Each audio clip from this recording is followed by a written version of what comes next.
The amount of motivation I feel today is literally insane. Let me explain that to you. I went to this event yesterday. It was a real estate event and it was for promoting your business on social media, how to use the internet to scale your business, how to use ads, and it was literally just so amazing. It really pertained so much to real estate and to my podcast, to my blog, to my brand collaborations, like literally everything that I do. So I was just feeling really empowered when I left there yesterday. That being said, this episode was supposed to release yesterday and I was really sick and I didn't finish it in time because I was just dying. So I woke up this morning, I was going to get it out to you guys, and then I just deleted it because I was like, you know what? This is trash. I have a completely open mind today. I'm feeling very just like motivated and determined, and I just want to have like really fresh content. So I'm literally going to record this and upload it to you immediately. I'm so excited for everything that's like happening in my life. So if you don't know me on a personal level, I used to work in healthcare. Now I'm transitioning into real estate. I recently started a blog. I'm doing a lot of brand collaborations with social media, and I started this podcast, and I'm in the process of creating a course for micro influencers full of tools and resources of things that I wish I had when I started. It took so much research and learning for me to get to where I was. I literally didn't even start working on any of that until maybe early July.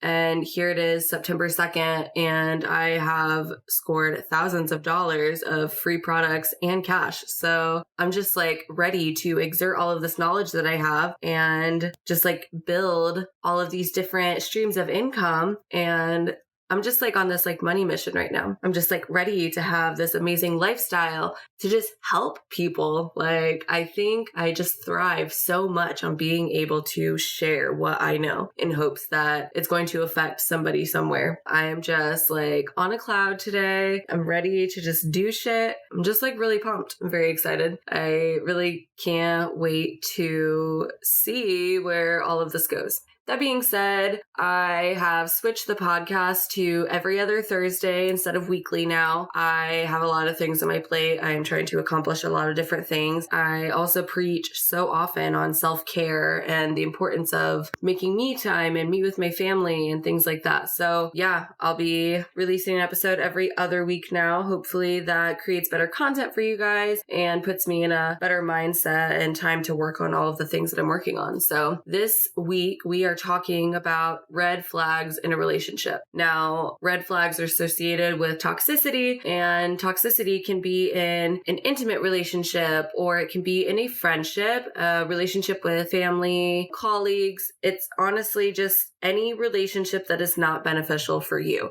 So I want to talk about the different kinds of red flags. People have sent that in to me a few times. It's one of the most requested topics. When I do an episode, I like to do my research to find outside information to incorporate, because while I have experienced a lot of things, obviously I haven't been through everything and my experience is not the only one. So I did a lot of research on red flags, and what I'm finding is that people are like, what are the red flags? Like, how can we decipher them? How do we know? And it's so fucking obvious. It really is. So I think the purpose of this episode is really not to discuss what are the red flags, because we know what they are. I bet if I asked you right now to name 5, you could. But I think the purpose of this episode is to talk about why we choose to ignore them. So I think that that is the topic at hand here.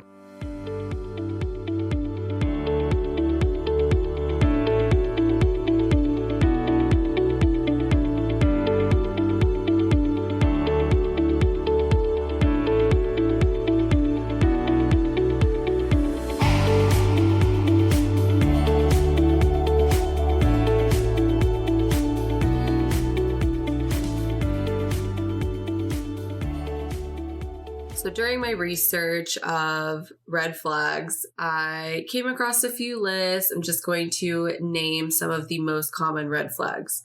As soon as I name them, you're going to be like, oh, yeah, I know that. That makes sense. Clearly. Number 1, over-controlling behavior, lack of trust, feeling low self-esteem, physical, emotional, or mental abuse, substance abuse, narcissism, anger management, codependency, inability to resolve conflict, constant jealousy, gaslighting, lack of emotional intelligence, negatively affecting relationship with family and friends.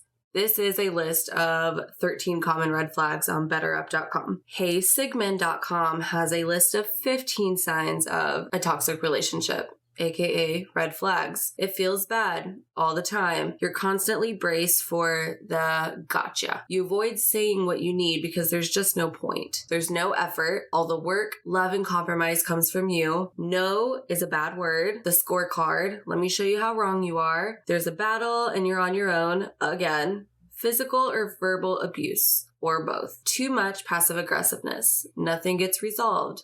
Whatever you're going through, it's worse for me. Privacy? What privacy? The lies, the endless lies. Big decisions are for important people, and clearly you're not one of them. Essentially, worded differently, all the same. All of these are they're just clearly obvious. Like, I read them to you and you're just like, yeah, if you're in a relationship and any of those things are happening, you're like, this isn't good. Right? It's a red flag. It's bad. And the last one, Women's Health Magazine. This is 24 signs of a toxic relationship. Your significant other always finds something wrong with you. They strip away your self-esteem.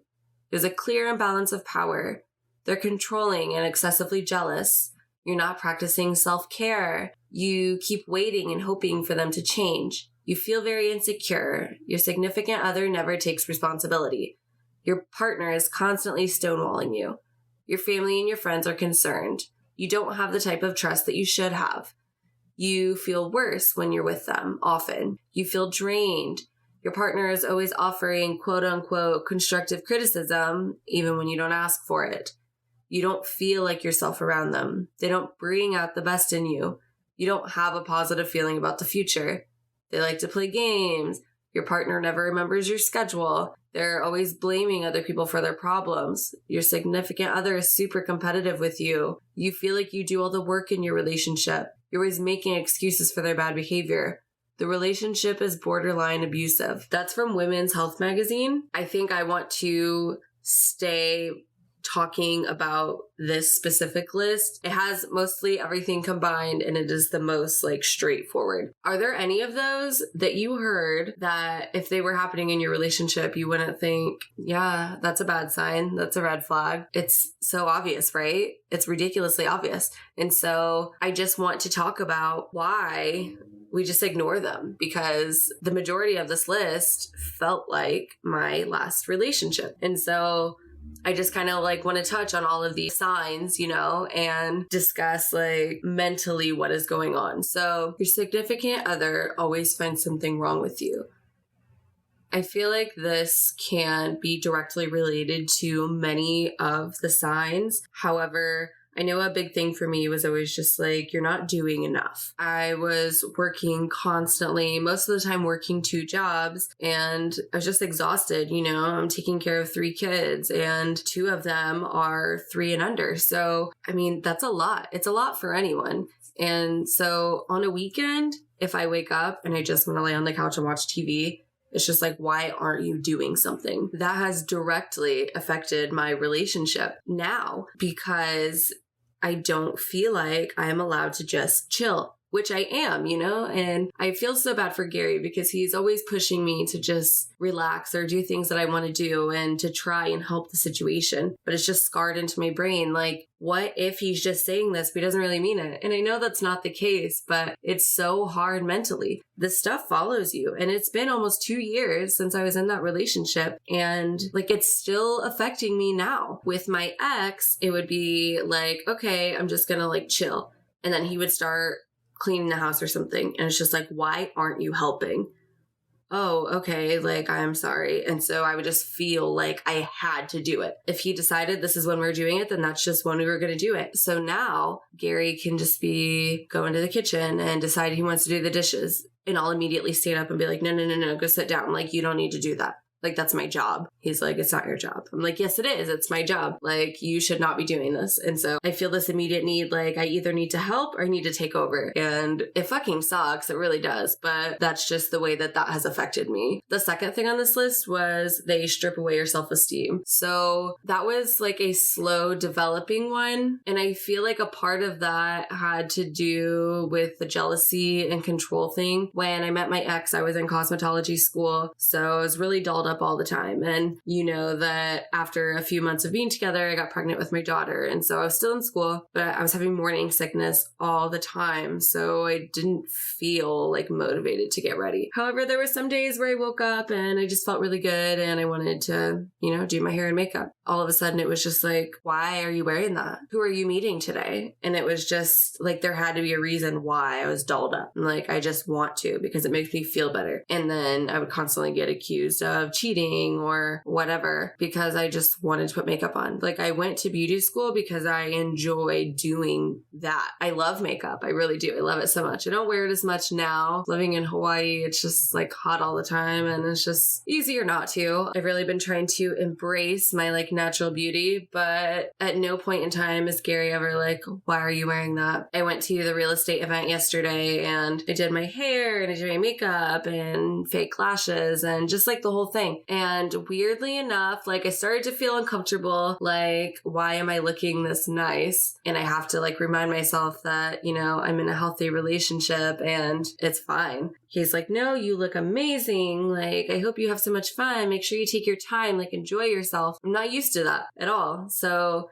that was always like a big thing, is that like getting my self-esteem stripped away. It was just awful because when I got out of the relationship, like I didn't even know how to like feel about myself. Like I got my hair done, I started wearing makeup and stuff, and then I just like felt really weird about it. Like, why are you getting all dressed up like that? Like, are you looking for attention? No, like you're just doing it because you want to feel good. So I think that's just like a huge problem when the person you're with won't let you express yourself or be who you are. You should be able to get your hair and your nails done and wear a full face of makeup and just look completely dressed up just because you want to go to the store. Like, I leave the house and I'm like, let me put my eyebrows on and whatever, because it makes me feel good. And if you're with someone that doesn't allow you to do that, that's a huge fucking sign. Like, I knew that it was bad, but I just chalked it up to, well, his ex cheated on him and he just has some problems, with trust and whatever. I made excuses all the time. And so I knew it was wrong, but I thought that if I just did what he said, that it would help him feel better. The third thing on this list is a clear imbalance of power. Generally, a relationship needs to be, people say 50-50 between two people. I say 100-100, okay? Because everyone needs to put in the same amount of effort. And of course, there are times when you pick up the slack for the other person because we all go through shit, Sometimes it's not 50-50 or 100-100. Sometimes it's like 80-20. And that's fine, as long as it's not a forever thing. When you're with someone, you guys need to have each other's backs. But when it's always 90-10 all the time and someone is controlling the relationship, someone decides everything about it, that's not okay. It's just not. So Gary and I talk about everything. We make decisions together as a team. In my past relationship, we did not do that. And it was just very like, whatever you want, I'll do it. It's fine. It's not fine. Everyone needs to come together and make important decisions together. That seems really obvious, doesn't it? It really does. But somehow we just keep ending up in these positions. This one resonates with me the most. Controlling and excessively jealous. My last relationship was so bad because of the jealousy and the controlling. That is what spiraled everything. I made excuses for him all the time because he had been in a relationship where someone cheated on him. Well, the crazy thing is that so have I. I got married when I was 18 and my husband cheated on me multiple times in our first year of marriage. He told me later and I respected him for that. I just couldn't be with someone who could betray me in that way. And I guess everyone has different ways of dealing with it. I mean, my mindset was, you're not him. You didn't do that to me. I'm not going to put all of my ex's mistakes on you and make you feel bad for it. But everyone deals with it differently. So I just chalked it up to, he's really jealous and controlling because he's scared that it's going to happen to him again. And I understand having the wall up and everything like that. But I mean, there's a point where it's just insane. And like, I'm still a person. I deserve to have my own free will and feel the way that I want to feel and do the things that I want to do. And I didn't realize how bad it got until really like the last year that we were together. And by that point, you know, we're 2 kids in and I'm just here. I really didn't ever think that I was going to leave. Like I really didn't. And it was rough. It was really, really rough. The next thing on the list really resonates with me as well. Not practicing self-care. I just would go through these periods where I just really didn't care about what I was looking like or what I was feeling like because I couldn't wear makeup. I couldn't like dress up. I couldn't do any things that made me feel like me. And then if there just happened to be a time where I decided I wanted to take an extra long shower and shave my legs and do like a face mask and just like really make myself feel better, it was just like, why are you taking so long in the shower? Why are you shaving? Are you going to go meet someone? It's just weird how you're going to go have lunch with your mom tomorrow, quote unquote, but you spent an hour in the shower. Sometimes I just want to feel good. And you know, at this point in time, I'm just like, I have a newborn, like I have a toddler. That's the only time that I get to feel good about myself. And I just want to feel relaxed. And I couldn't even do that. Honestly, like sometimes I would just go days without even taking a shower. And my hair was just matted in this bun I would just like wear to work. You know, it's really bad when other people are looking at you and they're just like, are you okay? Because I would go to work and they're just like, you know, we're your friends and we want to say this in the most loving way possible, but like, you look like shit. What is going on? And I'm just like, you know, this and this happened last night. And I always feel really bad because as a friend, it must be so hard to watch someone go through that. And I felt so bad just coming to work and complaining about a situation that I kept myself in. Sorry, it's insane to me like how emotional I get still talking about this stuff, but it's just like the boy who cried wolf, you know? I'm going to work and I'm crying and I'm complaining. And I'm just like, this is what's going on in my life. Like, I hate my life and I hate myself and I just want it to get better. They're like, this is what you need to do. I'm like, I can't do that. And so to an extent, it just gets to the point where they're just like, you know, I'm here for you and I'm sorry, but like, you're not doing what you need to do. It just sucks, you know, it sucks really bad. But I just completely eliminated self-care and I just didn't give a shit. I knew that was a big deal because every time he would go to jail because of his substance abuse problems, I would just stay with my mom or spend a lot of time with her. I would usually like do my hair. I would start wearing makeup every day. And then he would get out of jail and he would like look at my Instagram or my Facebook and be like, wow, you know, you were getting all dolled up every day and all of a sudden I'm home and you don't. I'm like, because if I don't do it every day, like it starts a huge fight. Like he always thinks that there's something wrong. So you're damned if you do, you're damned if you don't. I'm like, okay, you know what? I'm going to start wearing makeup every day. How do you start that when you haven't been doing it? There's going to be a reason why you're doing it. There's going to be a reason why you're not. You can't fucking win. You really can't. And it's awful. The next thing on this list is that you keep waiting and hoping for them to change. That was literally my fucking mindset for the entire 4 years we were together. I'm like, you know what? This is the time. Every time he would get out of jail, I'm like, we're starting fresh. Like, this is the day. Everything's going to be better. And then it just wasn't.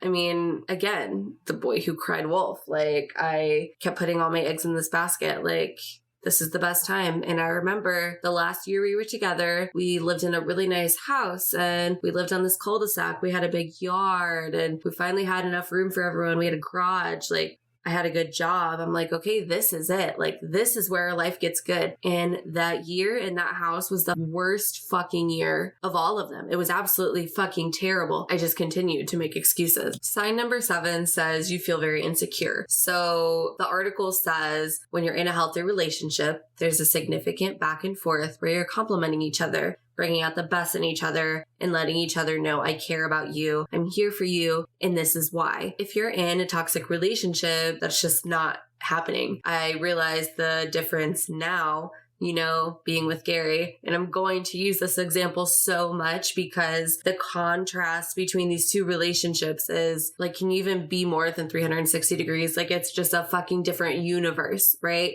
It's completely different, even at my worst. So I'll say a couple of months ago, basically I weighed 200 pounds. I had gained so much weight from just like birth control, from, the happiness weight, that's what they call it. And I felt disgusting about myself. But weirdly enough, I felt better then than I did like 2 years ago when I was 40 pounds lighter. And every single day I would be looking at myself in the mirror and Gary's just like, you're so beautiful. I love you. You're perfect. And he knows that I'm struggling with this body image thing. And, regardless, he's just like, whatever you want to do, like, I'll help you. But I just want you to know, like, you look fantastic. Even though deep down I was feeling really insecure about myself, he made it so much better. So I felt better weighing 200 pounds and hating my body than I did weighing 160 pounds and just not being satisfied with my life. It makes a huge difference. And so I was feeling really insecure all the time because I wasn't getting complimented. I wasn't getting any kind of like affection that really takes a toll on you. And you don't realize how important that stuff is until you don't have it. I mean, there was like a period where in the 4 years we were together, we probably only slept in a bed together for maybe 2 years, if that. And so my love language is physical touch. And I'm just like, he would never like hug me or never like want to kiss me or anything. And I just felt disgusting. Like, I already felt bad about myself. I was dieting like crazy. I was trying to like look better because I just felt like I didn't look good enough. I have like a 6-month-old baby and I'm just doing everything I can to try and be good enough. And it just didn't matter. I realize now it wasn't because of me. Usually when someone is going through drug addiction, sex drive is the last thing on their mind. And he really just didn't care, And at that point in my life, I was pretty content with just never having sex again, which is so depressing because why should that ever be a thought? It was just like, I just didn't care. I cared about working. I cared about taking care of my kids. And that was it. The difference now in this relationship that I'm in with Gary is just mind-blowingly different. I mean, sometimes I think I just have like a huge head or a big ego. And I'm just like, wow, I'm so pretty, because he just makes me feel like that. Like, I literally just feel I'm just gorgeous and I'm beautiful. And he makes me feel that about myself. Like, it's not just him telling me, he makes me feel better. Number 8, your significant other never takes responsibility. Do you feel like everything is your fault? Because that was literally my mindset. And now I have this constant need to apologize for every little thing. It's so bad that a couple of days ago, Gary said, do you notice that Olivia is always saying sorry? And I'm like, yeah, it's terrible. She picked that up from me. My 4.5-year-old daughter, I'm like, can you go pick up those crayons? Yeah, mommy, I'm so sorry. Honey, don't be sorry. It's okay. It's just like she feels like she needs to apologize. And I made her that way. If that doesn't put this whole thing into perspective, like, I don't know what will, but I've had to explain to her, honey, you don't have to say sorry unless you did something wrong and you're apologizing for it. She could just like walk into the living room and I don't know, maybe just like want to have a snack or grab her water or something. And she'll just be like, I'm so sorry. Why are you sorry, honey? You don't have to be sorry. That really just like took a toll on me to see that she's picked that up from me. I noticed that I still do it clearly because it's just started to get worse for her. And so that's just really something I need to work on. But in the past, I always felt like everything was my fault and it did get twisted around on me. And so the whole relationship, while I knew the red flags existed, it was all twisted to be things that I caused. Then I just started to feel crazy. Okay, like, I know he's doing these things. I know these are red flags, but he's saying this and this about me, and that makes sense. And if you listen to the last episode, then, you heard my friends saying, oh yeah, well, this is going on and blah, blah, blah. But like, he explained to me what I did and now I'm going to fix it. I'm going to fix me. But it's not. It wasn't me that needed to be fixed. Number 9, your partner is constantly stonewalling you. When you want to discuss something, an issue, and they just shut down and they don't want to talk about it, That's called stonewalling. You guys need to be able to communicate and listen to each other and see what you can do to invest in each other, right? I mean, it got to a point at the end of the relationship where I would shut down, but it was like I tried to fix things for so long, and I just got to this point where I knew nothing was going to get better. And I would shut down because he would come to me with these ridiculous things about cheating and whatnot, which I have never cheated on anybody in my life. Like, I don't agree with that, okay? It just got to become this like obsessive topic for him. So he would just talk about stuff, and I would just sit there and just like space out, because I'm just like, I can't even talk to you about any of this. Like, how do you defend yourself for a murder that you didn't commit? You know what I mean? You can prove if you do something when you have proof. How do you prove that you didn't do something? You know what I mean? Like, it just didn't matter. Nothing was good enough. In this specific relationship, I ended up being the one at the end who was stonewalling him. However, it started out being him when I wanted to talk about issues that were actually present. Number 10, this one is like the biggest for me. So your family and friends are concerned about you. It literally was to the point where like people just stopped telling me their feelings, and I would talk to them and they were just like, okay, like they were just tired of hearing about it. And I've gotten in fights with my friends and my family and constantly defended him to them. And they were just like, you're not yourself. This isn't a good relationship for you. Like, you really need to get out and da da da da. And this about the kids. I'm like, no. Why do you hate him? Oh, well, okay, it's these things that he did, but, you know, it's getting better. He's getting better. Like, you won't even give him a chance. And really, they gave him chance after chance after chance. We were together for 4 years, and my best friends had only met him once or twice. That's fucking crazy. And honestly, in all the time that I was with him, like, I wasn't doing stuff with my family or my friends. And if I did, I was alone. And that seems to be a trend of men that I've dated in the past that just wouldn't be around my family or friends. And so, let's see, I'm 29 now. Let's say since 18. I got married when I was 18, right? In the last 11 years, in the whatever amount of relationships that I've been in, I'm literally always alone. I wasn't single, but I was by myself. That's just mind-blowing to me when I really like look back and think about it. I think it's going to be really interesting, which I think I said this on the last episode, for Gary and I to go home and visit and to be a family, you know, and just like be together, because I've never had that. Like, it's just insane to me. It's crazy. But yeah, my family and my friends, they were also worried, and my coworkers, you know, which my coworkers got the most of it. They really did. And I'm really thankful for the amazing friends and coworkers that I did have, because like I would have never made it without them. I went through so much shit, and going to work was so rough. My coworkers had to see all of that like firsthand, and it was just tough. For a while, I rode to work with my friend Ryan. She lived really close to my mom's house. So, you know, we would always ride to work together. And she was a little bit older than me, but really, really good friend. Love her to pieces. She was always in the mornings like, what happened last night? Why are you crying? On the way home, she'd be like, you know, I have to stop and do this. So, you know, I'd have to text my ex and be like, we have to stop at the store. We have to do this. Oh, of course you do. And he hated her.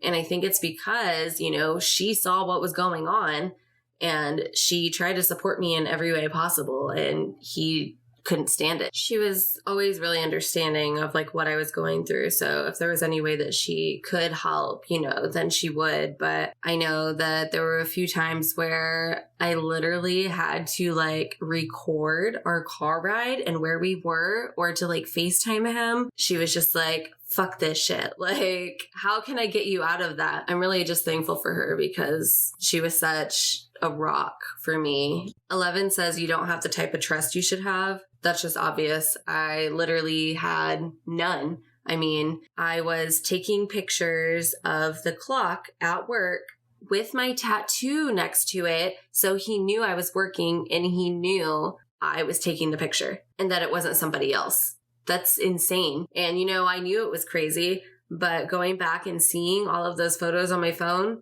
it's just fucking crazy. And like I just said, you know, I would have to like FaceTime. He had the Find My iPhone on his phone so he could see where I was at. And he would just text me during the day and be like, your location is showing you a road over. Where are you at? And then apparently there's a company over there where our neighbor works, a neighbor whose name that I still do not know, okay? but he was so convinced I was having an affair with this guy. Like, I couldn't even tell you now what he looks like because I don't even fucking remember. And it was really obsessive. He thought I was going to work and just leaving. I'm like, how would I still have a job? Like, I work at the hospital, you know, I take care of patients. I can't just leave to go hook up with some dude. Like, I'm at fucking work. And so I was constantly having to send all of these different signs of proof that I was working. And if I left even 15 minutes late, something was up. I had to pray to God that there was no construction or anything on my way home and that I was able to just drive straight home. It's so much anxiety. It's so much anxiety. If I wanted to just go to the store, I couldn't just do that. I remember on, I want to say it was Christmas Eve, and we had a half day of work. I was getting out at noon, and I couldn't find a slot for like a grocery pickup. And, you know, I procrastinated. I wanted to make like a Christmas dinner. And so I was like, hey, I'm going to go to the grocery store. And he lost his shit. And I called him at the store and was like, is there anything you need? And he's just like, who the fuck are you with? Nobody. I'm literally trying to buy groceries. Why didn't you do this before? And like, it turned into a huge fight to the point where like Christmas was just fucking trash. I got ruined. I worked really hard and made this huge Christmas dinner, and I threw the turkey outside in the front yard and all of the containers of food because I was just like, you know, fuck this. Like, I am trying so hard to make this good. And it wasn't. There was zero trust at all. I was scared to use my phone. If I was at work, you know, it's just like I couldn't be on Facebook because he would like see that I was online. He's just like, who are you talking to? Well, I would go home, and if I was ever on my phone, it was just like, who are you talking to? And he always thought that I was just like doing something. I couldn't just be on my phone. So literally once I left work, like you just could not contact me. I would like walk by, like keep my phone like on a counter, like away from me, you know, and I would walk by and just touch it to see if anyone is like texting me or something. But that was it. Or like take pictures of the kids. It's like if he would leave, if I didn't have my phone, then he's like, oh, well, who's in the house? Who are you fucking with? So it was just like, if he's home, I'm not on my phone. If he is not home, I have to have my phone. But God forbid I'm like on the internet or something. It's so fucked up. It's so fucked up. You know, all of this was mostly in the last year when I just knew it was really bad, but I just wanted things to get better. And, you know, sadly, deep down, I knew that they weren't, but I was just like, how do I take my kids from this? Like, what do I do? Like, what is he gonna do? You know, I'm just like, he doesn't have anybody. He's not like working. And obviously that wasn't something that I really needed to think about. I really needed to think about myself, but I couldn't help it. Like, I am just that kind of person, I guess. No trust. If you can't freely just go do something that you want to do and you can't go see your friends or whatever, then it's not working.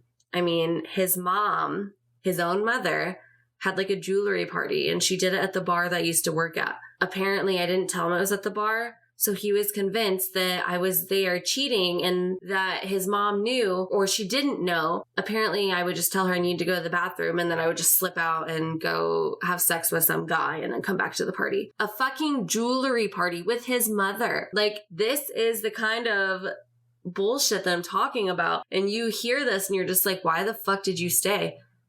I ask myself the same thing all the time, but it's so different when you're in the position. Like, I don't even know how to explain it. It's not, unless you've been through it, like you just can't understand. Okay. Number 12 says you often feel worse when you're with them. If he had shit to do, like in the beginning of our relationship, the first couple years, I would get upset every single time he had to leave. I would get so upset because I felt like he was never home and he just wasn't helping me do anything, and he wasn't helping with the kids, and he didn't want to be home. And when he was just out in the garage. I felt bad and nervous all the time, like walking on eggshells. When he would leave, I felt better. That's sad because that's the person that you're with. Like, you should want to be around them. And I didn't want to. I really thought that I was missing him, and he would come home and I would just immediately feel bad and I would just be nervous. What are we going to fight about? Can I say anything? Is it okay for me to speak? Like, that's the point I was at. Number 13 says that you feel drained.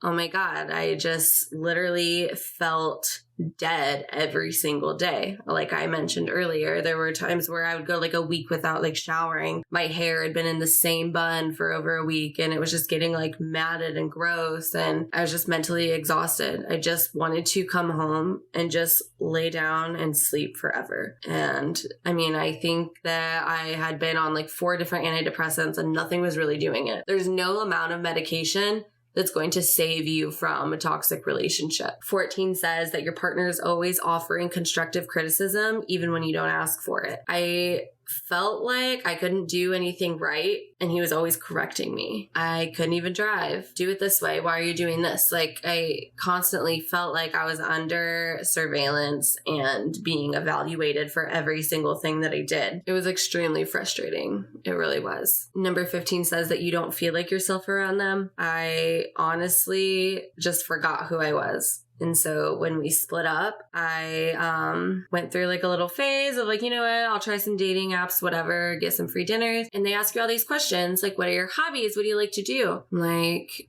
I don't fucking know. Take care of my kids and go to work. Like, that's what I do. Like, I have no idea what I like to do. I, honest to God, was just like, I can't even describe myself. I don't even know who I am. I don't know what I like. I was so shut off from the world and just from doing anything. It's fucking crazy.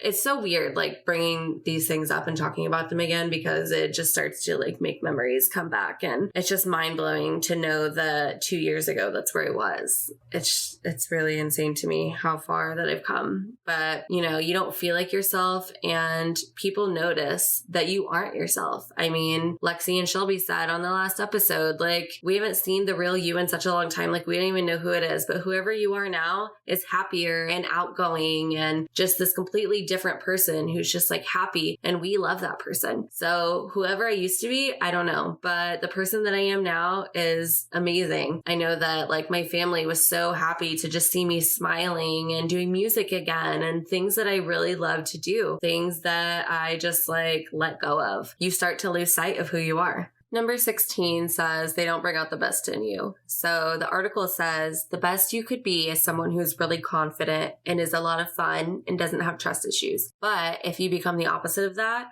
when you're around your partner, you have low self-esteem, you don't want to do the fun things, you're doubting everything they say, you might want to reassess your relationship.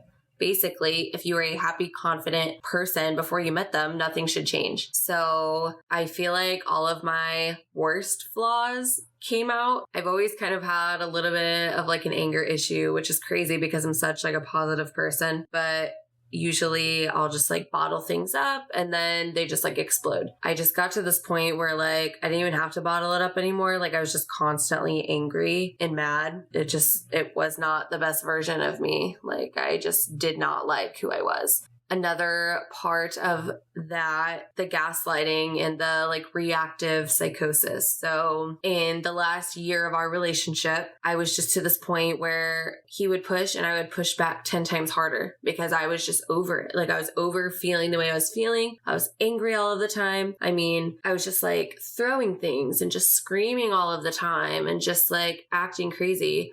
I tried to take a door off the hinges. I broke a window. It was an accident, but still tried to like beat in my garage door with a shovel. But he was just pushing me and I literally felt like I lost it and that I was just completely crazy now. The gaslighting, if you don't know what gaslighting means, it is to manipulate someone psychologically into like questioning their own sanity. That is a very common thing in mentally abusive relationships. It got so bad where like I was blaming myself for everything, and I actually thought like maybe I should go check myself into a psych ward because I think that I'm fucking crazy. It was insane. He will try to say that I was gaslighting him because he has all of these quote unquote signs I was cheating on him and all these crazy things he would talk about, and I'm just like, that didn't happen or whatever. He's just like, you're gaslighting me.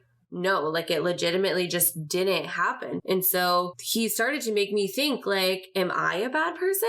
Like, am I crazy? I was acting fucking crazy. And the day that I actually like left him permanently was January 2021, the very end of the month. That night, I remember I was just trying to go to bed. I had to wake up really early to go to work, and he just like wouldn't leave me alone. He just kept like fucking with me, and he just kept coming in the room. He would turn on the light. He would take the blankets, and he wasn't going to let me sleep because I don't remember. He was mad at me for something. I don't fucking know. It just got to the point where I was up all night, and it got to be like 4 a.m, and I was like, I can't even go back to bed now because I'll never wake up. I remember like my dresser being next to me and just throwing all of these like Bath and Body Works lotions at him. And they were just all over the hallway. Like I just threw everything and he was making me so angry. And I was just like, I fucking had it. Like, I can't live like this anymore. Like, it's fucking crazy. And now that I'm thinking about it, I think it was because I bought security cameras because he kept saying I was cheating on him. I said, okay, cool. Have these fucking cameras so you can see that no one's coming to our house, because he would tell me that, oh, there's footsteps in the snow, or there's cigarette butts by the window, or you unlock the windows. People are crawling in the windows. No, they're fucking not.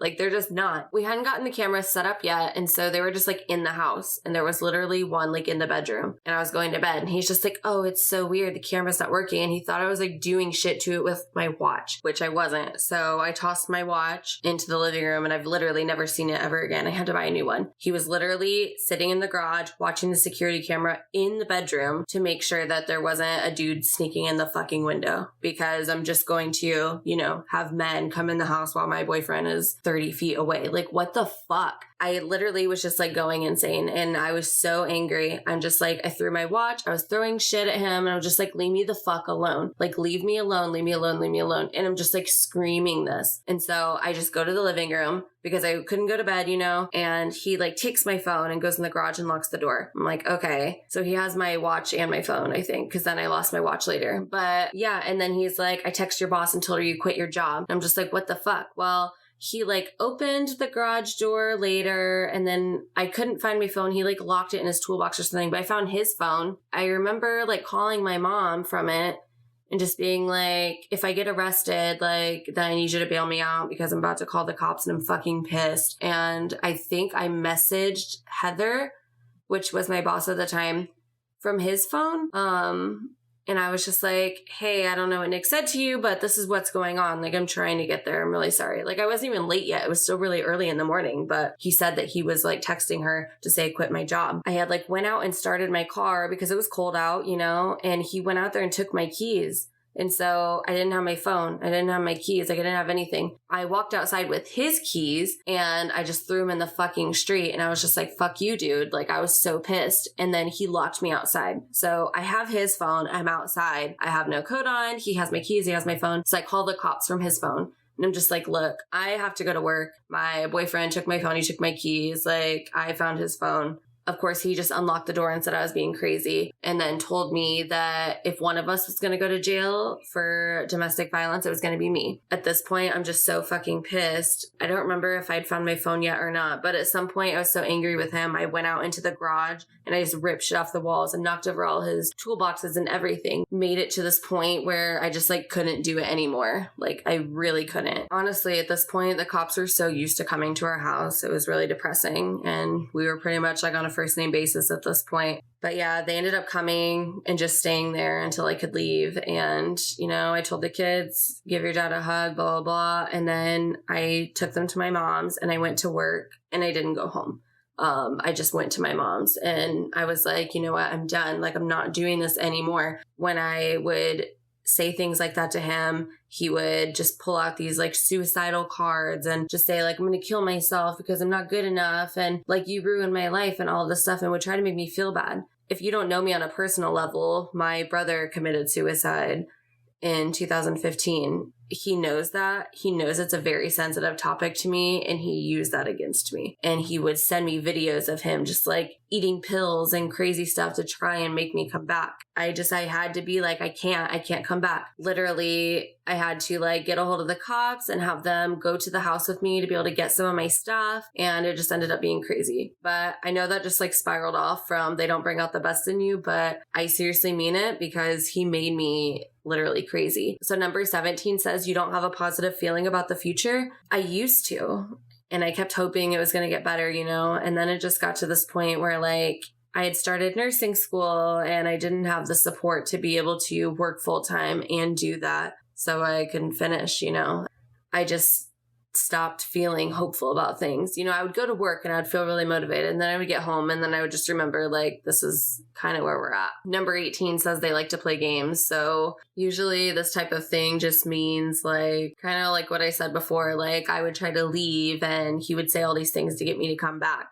Like, he didn't really give a shit when I was there, but as soon as I started to be away, you know, it just completely changed the game. And I had actually left in 2 months prior in November. I was gone for a week, and I left at like 8 o'clock at night and went to his sister's house with the kids, and I stayed there. I didn't tell him where I was at. Like, we hid my car. You know, they were telling him they hadn't heard from me, whatever. I'm really close with his sister and her wife, and I think they're amazing people, and I love them so much. And they were so supportive through everything that I went through. And I literally owe them so much for like always being there for me. But they, you know, did everything they could to make sure that like we were safe. And he was like coming to their house because he just happened to know that I was there, and he was acting crazy, and they called the cops on him and all of this stuff. And everything just felt like a fucking game.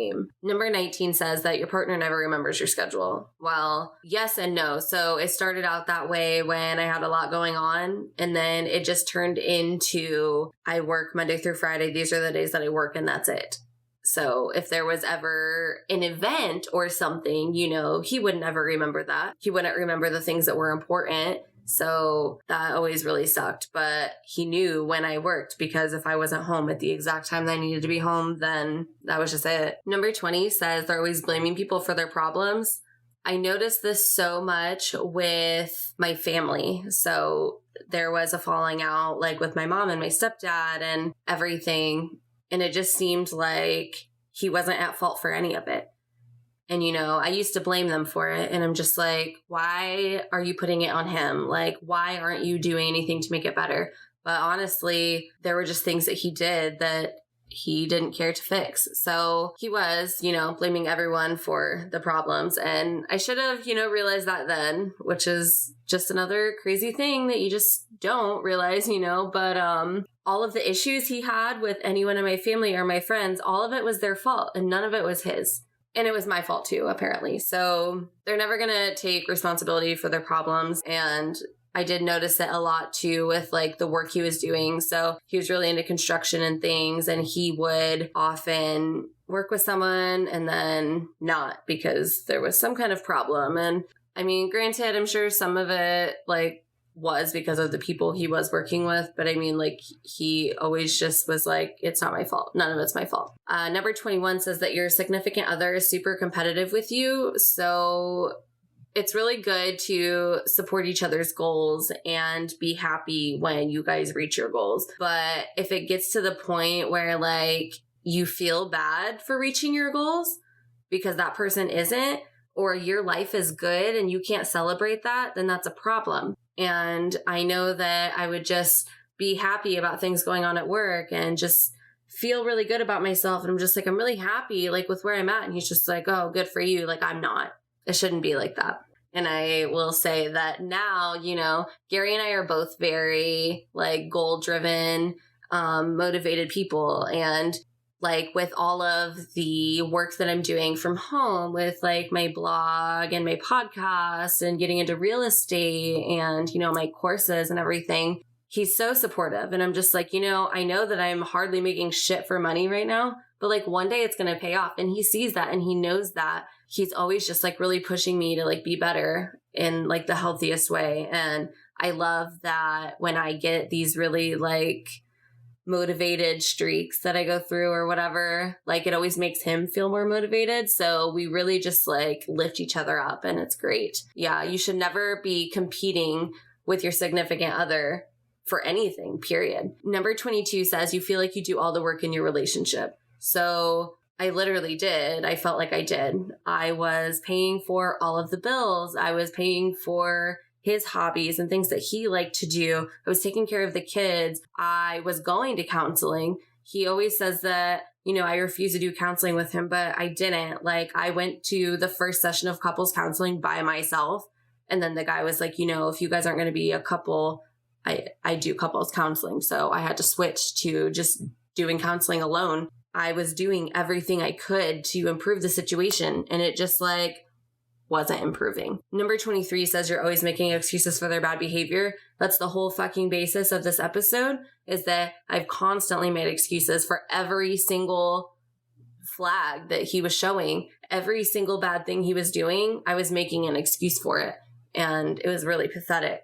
Number 24, and the very last one, the relationship is borderline abusive. So the article says it's a slippery slope between a toxic relationship and an outright abusive one. If the person you're dating is going out of their way to hurt your self-esteem or going out of their way to put you down and make you feel trapped in the relationship, that could indicate you're in an abusive relationship. If you hear comments that trap you into the relationship by making you believe you wouldn't be happy or not being in it, like, who else would you date besides me? Or I'm the best you'll ever get, you're likely dealing with a toxic person. Seeking professional help via a therapist could help you regain your confidence so you can break free of that destructive thought pattern. The longer you stay in a toxic relationship, the harder it can be to remove yourself from it and to start a new healthy relationship with a partner who deserves you. Don't wait to make the moves. This right here is just like a huge summary of all of it. If you are dealing with those flags above, that is psychological abuse. It is mental abuse, okay? And when I hear people say, you know, my husband's not an asshole, like he's just joking, or that's just like how we mess around. It's not a joke for your husband to like make fun of you or to like downgrade you. Like I talked to a guy briefly that would just kind of like joke around, but like make fun of me. But like, it wasn't funny. Like it didn't make me feel good. And I'm just like, why is that humorous to you? I don't find enjoyment from being made fun of by the person that I love. Like, that's just not, I mean, it's okay to be like, oh yeah, you know, sometimes you're just like really loopy, very forgetful, or like kind of clumsy. Like that's one thing, but I don't know. This guy would like make a joke, like pretty much saying that I was stupid, but just like laugh it off. And I'm like, just because you laugh doesn't make it funny. Like that's really fucked up. So got out of that. And you just really need to like understand what mental abuse is, and that it is a very, very, very common form of domestic violence.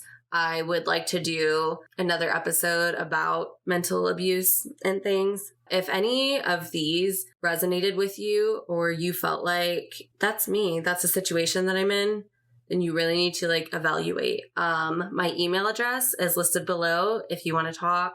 I'm always open for talking. You can also go to my website, ideserveitpodcast.com, and submit any questions, concerns, stories. It can be done anonymously. You can put your name. I can reach out to you. If you need someone to talk to or you need resources, please let me know. I want to be able to help if I can. Please share this episode with someone that you feel needs to hear it. We actually see people suffering in toxic relationships around us all the time. And I think we're scared to make moves. You don't necessarily need to pressure them in any way. You want to be there for them, but it wouldn't hurt to just throw a little of advice their way, you know? So, if you feel like someone could really benefit listening to this, then please share it with them. And I will have everything in the description below, the link to the article, my website, and everything. So just be careful. If you are out there dating and you're getting into relationships, please just remember these things. Don't brush it off.